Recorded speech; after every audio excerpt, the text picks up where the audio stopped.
तो हेलो दोस्तों, सभी का स्वागत है हमारे यूट्यूब चैनल पे। कैसे हैं आप लोग? मन लगा के पढ़ रहे हैं ना?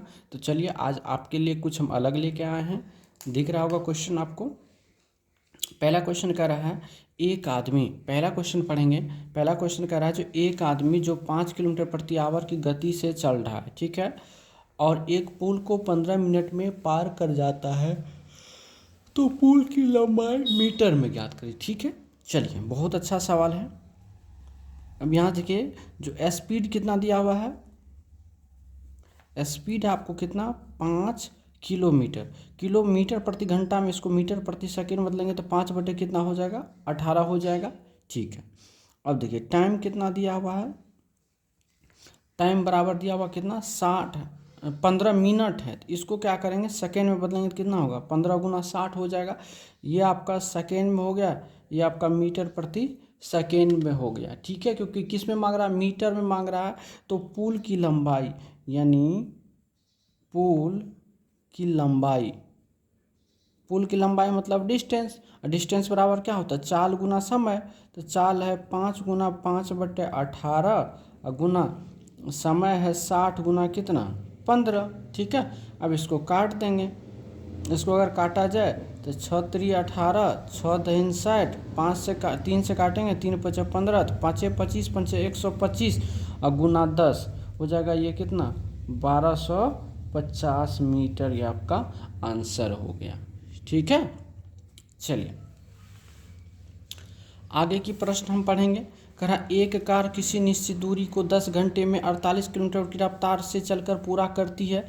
यदि उस दूरी की यात्रा को 8 घंटे में पूरा करना हो तो कार की चाल कितना बढ़ाना पड़ेगा। तो सबसे पहले एक चीज़ बताइए, जो 10 घंटे में 48 के स्पीड की रफ्तार से चलकर कितना दूरी तय करेगी। डिस्टेंस बराबर क्या होता है, स्पीड गुना टाइम।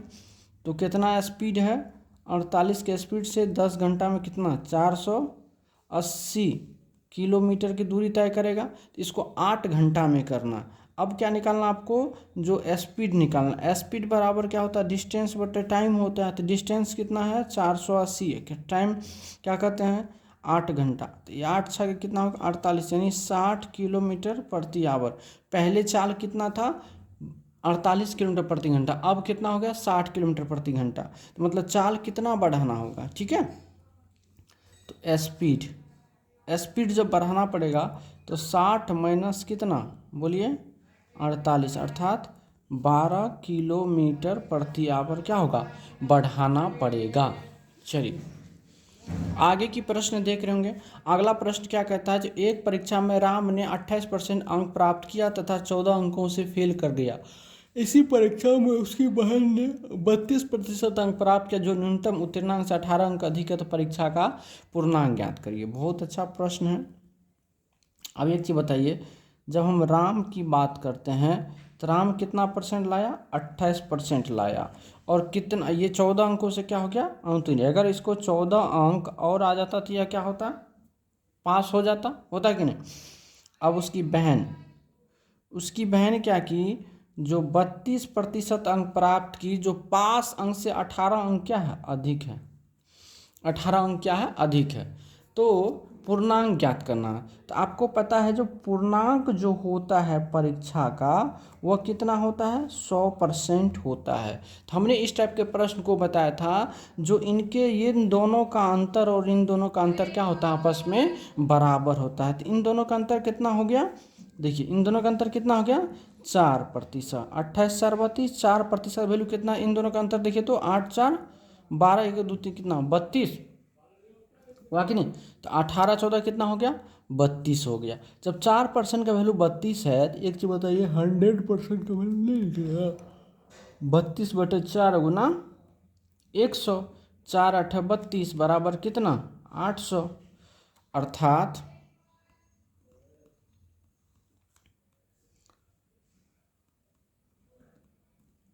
पूर्णांक कितना का था, 800 का था। ये आपका फुल एंड फाइनल आंसर हो गया। समझ गए। तो जब भी इस टाइप का सवाल आए तो प्रतिशत अंतर, यानी दोनों में कितना प्रतिशत लाया, जैसे इन दोनों का अंतर बराबर हो जाएगा इनके अंतर के बराबर। समझे, कोई दिक्कत। चलिए अब नेक्स्ट स्टेप हम लोग देखते हैं। अगला प्रश्न आपको दिख रहा होगा, कह रहा राम अपनी आय का 20% परिवार पर खर्च करता है, ठीक है, शेष में से 50% वह चिकित्सा, परिवहन और बच्चों की शिक्षा पर खर्च करता है। यदि वह 800 रुपया प्रति माह बचाता तो उसकी मासिक आय ज्ञात करें। चलिए बहुत बढ़िया। जब भी इस टाइप के सवाल पड़े तो नहीं पता तो मान लेते हैं ना कुछ उसका आय है। अब देखिए आय का क्या करता है, 20% खर्च कर लेता है। कोई भी व्यक्ति अगर 20% अपने आय का खर्च कर लेगा तो कितना बचेगा, 80 बचेगा कि नहीं, 80/100, कोई तकलीफ, गुना। फिर क्या कहता है, वह 50% उसका खर्च कर लेता था। अब कितना बचा, तब जब इनका तो ये उनके लिए अब जो बचा था 100, वो उनका 50% खर्च कर लेता, मतलब बचा कितना, 50 बटा कितना, 100, जो अब कितने के बराबर है, 800 के बराबर है। कोई तकलीफ नहीं ना। चलिए फिर से समझा देते हैं। किसी न कोई व्यक्ति का कुछ ना कुछ आय था, आय का 20% वह खर्च कर ले, कितना बचा, 50%, 80% बटे 100। फिर क्या किया, वह 50% खर्च कर लिया, तो अब कितना बोला, 50 से ना बचा, तो अब कितने बचा 800 बचा। अब इसको सॉल्व करना आपको। 50 का 50, 50 ना 100, 2 से काटिएगा तो इसको कितना होगा, 40, 40 दूना 80, 20। यहाँ से आय जो हो जाएगा उसका कितना हो जाएगा, 20 गुना कितना, 100 बराबर कितना, 1000। वो 20 गुना 1, 2000 ना, सॉरी 2000 रुपया इसका फाइनल आंसर हो जाएगा। तो यहाँ लिख दीजिएगा, अतः राम की मासिक आय बराबर कितना हो गया, 2000। ठीक है। चलिए आगे की प्रश्न की बात करेंगे हम। अगला प्रश्न कह रहा है, एक वस्तु को 800 रुपया में बेचने पर 20% की हानि होती है, तो उस वस्तु की कीमत क्या रखे ताकि 20% का लाभ हो। बहुत बढ़िया प्रश्न है। अब देखिए 800 रुपया में जब बेचता है तो 20% का क्या होता है, हानि होता है। जब 20% का हानि मतलब 80 में बेचा होगा और 80% का वैल्यू कितना है, 800। अब उसको चाहिए 20% लाभ, तो 20% लाभ चाहिए तो कोई भी व्यक्ति जो अपने मूल्य से 20% अधिक करेगा ना, मूल्य कितना होता है, 100% होता है, उनसे 20 अधिक किया तो ये कितना हो गया, 800 बटा 80 या गुना कितना, 120। ये 10 मरतबे कट गया, यानी कितना हो गया, 1200 रुपया इसका फाइनल आंसर हो गया। ठीक है। अगला प्रश्न की बात करेंगे, कह रहा 80 वस्तुओं का क्रय मूल्य 100 वस्तु के विक्रय मूल्य के बराबर है, तो लाभ या हानि प्रतिशत ज्ञात करें। बहुत अच्छा प्रश्न है। यानी 80 वस्तु जो है उसका जो सीपी है वह 100 वस्तु के एसपी के क्या है, बराबर है। अब यहाँ से सीपी बटे अगर आप एसपी निकाल लेंगे तो ये कितना हो जाएगा, 100 बटे कितना, 80। अब सोचिए 100 में खरीदा था, 80 में बेच दिया, मतलब क्या हुआ, 20 रुपया का हानि हुआ। किस पे हुआ, 100 पे हुआ। अब प्रतिशत बदलने के लिए 100 से गुना, ये दोनों जीरो खत्म हो गया, यानी उसको 20% का क्या हो गया, हानि हो गया।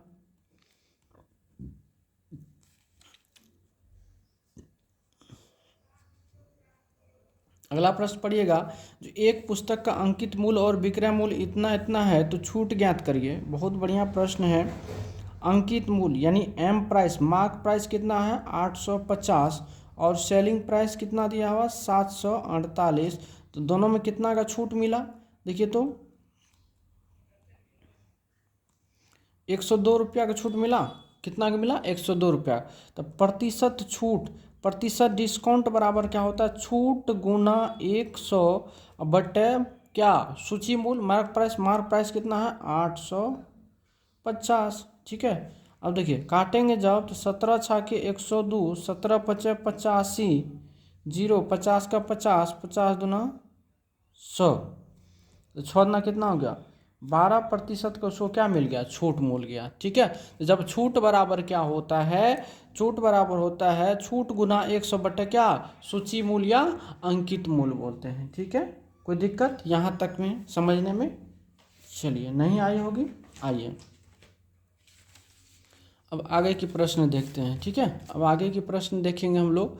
अगला प्रश्न क्या कहता है, जो कोई धन 8 वर्ष में 5 गुना हो जाता है तो ब्याज की दर ज्ञात करें। कोई धन 8 वर्ष में 5 गुना हो जाता है तो ब्याज की दर यानी रेट बराबर क्या होगा, n-1 गुना 100 बटे क्या होगा, टाइम हो जाएगा तो कर दीजिए ना, 5 गुनी हो जाता है तो 5 - 1 गुना 100 बट्टे कितना वर्ष, 8 वर्ष। तो हो गया 4 गुना 100/8, 4 का 4, 4 दूना 8, 2 से काटेंगे 50 बराबर कितना 50%। ये आंसर हो गया। अगला की बात करेंगे, करा कोई धनराशि साधारण ब्याज की दर पर 5 वर्ष में दोगुनी हो जाती तो 4 गुनी होने में कितना समय लगेगी। बहुत अच्छा सवाल है। करा कोई धनराशि साधारण ब्याज पर 5 वर्ष में कितना हो रहा है 5 वर्ष, 5 वर्ष में कितना हो रहा है 2 गुनी। तो जब कहेगा 2 गुनी तो इसको लिखना है 1 गुनी। ठीक है, तो अब कह रहा है जो कितना गुनी होने में हुआ 4 गुनी होने में। 4 गुनी का मतलब कितना आपको लिखना है 3 गुनी। जितना कहेगा उससे एक कम लिखना है। अब ये देखिए ये इसका कितना गुना है 3 गुना, तो अब इसका भी कर दीजिए आप 3 गुना, तो 5 से कितना हो जाएगा 15 वर्ष। ठीक है, अर्थात यहाँ लिख देंगे समय बराबर कितना 15 वर्ष। ये आपका फुल एंड फाइनल आंसर हो गया। चलिए अगला सवाल की बात करेंगे, चक्रवृद्धि ब्याज की 20% अर्धवार्षिक दर से इतना रुपया का 1.5 वर्ष का चक्रवृद्धि ब्याज क्या होगा। अब एक चीज़ पता होना चाहिए आपको, जब चक्रवृद्धि ब्याज अर्धवार्षिक रहता है तो दर आधा, समय क्या होता है 2 गुना होता है। तो 20% का मतलब कितना 20/2 यानी कितना परसेंट 10%। 10% को जब तोड़ेंगे आप तो 1/10, 10 पे 1 रुपया का ब्याज मिल रहा है, मतलब कितना 11/10। यहाँ तक में कोई तकलीफ। अब आइए 1.5 वर्ष, टाइम कितना दिया हुआ 1.5 वर्ष, तो इसको करिए 2 गुना, तो ये कितना होगा 3 वर्ष हो जाएगा। जब ब्याज छमाही रहता तो साल में 2 बार ब्याज देना पड़ता था, समय 2 गुना हो गया 3 वर्ष। ठीक है, अब आइए अब इसको 3 साल के लिए कीजिएगा तो यह कितना होगा 1331 बटा कितना हो जाएगा 1000। ठीक है, कोई दिक्कत। तो चक्रवृद्धि ब्याज ज्ञात करें तो कितना यूनिट हुआ 331 यूनिट। ये आपका हो गया अमाउंट, ये हो गया आपका प्रिंसिपल, ये हो गया आपका CI।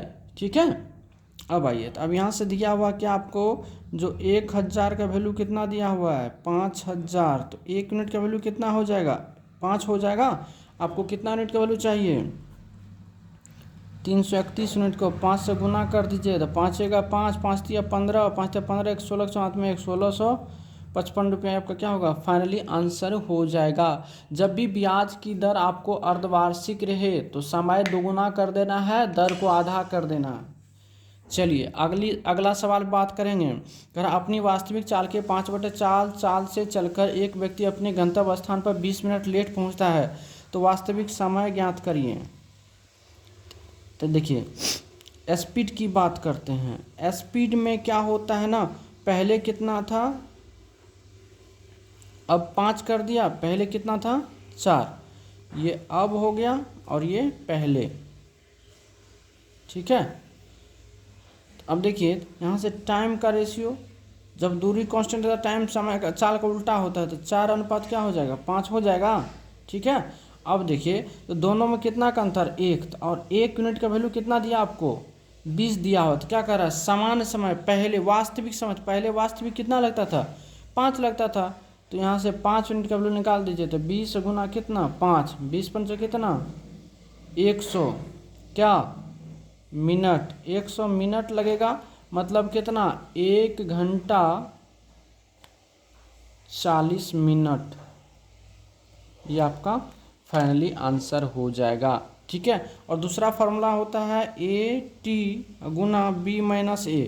A का मान कितना है 5 गुना कितना 20 बटे कितना 5 माइनस 4, यानी कितना 20 पंचा 100 बटे 1 बराबर कितना 100। ये आपका आंसर हो गया।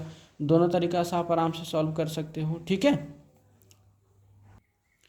चलिए अब नेक्स्ट प्रश्न देखते हैं। अगला प्रश्न कर रहा है जो आपको 4 तथा 9 का मध्यानुपाती। तो एक चीज़ याद रखिएगा, मध्यानुपाती बराबर क्या होता है, मध्यानुपाती बराबर होता है √A गुना B होता है। ये अंडर कितना A का मान है 4 और B का मान है कितना 9, तो अंडर कितना होगा 36, 36 का क्या हो गया 6, ये आपका आंसर हो गया। ठीक है, अगला प्रश्न की बात करते हैं। अगला प्रश्न यदि A अनुपात B बराबर इतना, B अनुपात C इतना, तो A अनुपात B अनुपात C क्या दिया हुआ A अनुपात B अनुपात C करेंगे। A अनुपात B दिया हुआ कितना 3:4, B अनुपात C कितना है 5:7। अब हमको इसको बनाना है, कैसे बनाएंगे देखिए बहुत बढ़िया है सवाल। ये जहाँ जिससे ख़त्म होता है, किन पे ख़त्म हुआ, 4 पे, तो यहाँ 4 लिख दीजिए। और ये किससे शुरू हुआ, 5 पे, इससे पहले कोई नहीं है तो ये पहले 5 आएगा। तो 5 दिया कितना हो गया, 15, 5 सौ कितना हो गया, 20 हो गया, 7 सौ कितना हो गया, 28 हो गया। और यही आपका फाइनल आंसर हो गया। ठीक है, आइए अगला सवाल पे। अगला सवाल दिया हुआ है, तो करा 5a + 3b अनुपात क्या, 6a - 2b निकालना है। हाँ, तो 5 गुना a का मान कितना है 2, प्लस 3 गुना b का मान कितना है 3, अनुपात ये कितना होगा 6 गुना 2 माइनस क्या होगा 2 गुना 3, यही करना था। तो देखिए 5 गुना 10 प्लस 3 तिया 9, अनुपात हो जाएगा 6 गुना 12 माइनस 6, तो ये कितना होगा 19:6। ये आपका फुल एंड फाइनल आंसर हो जाएगा। ठीक है, अगला प्रश्न की बात करते हैं। कह रहा यदि दो संख्या इतना के अनुपात में है, यदि पहली संख्या इतना है तो दूसरी संख्या ज्ञात करें।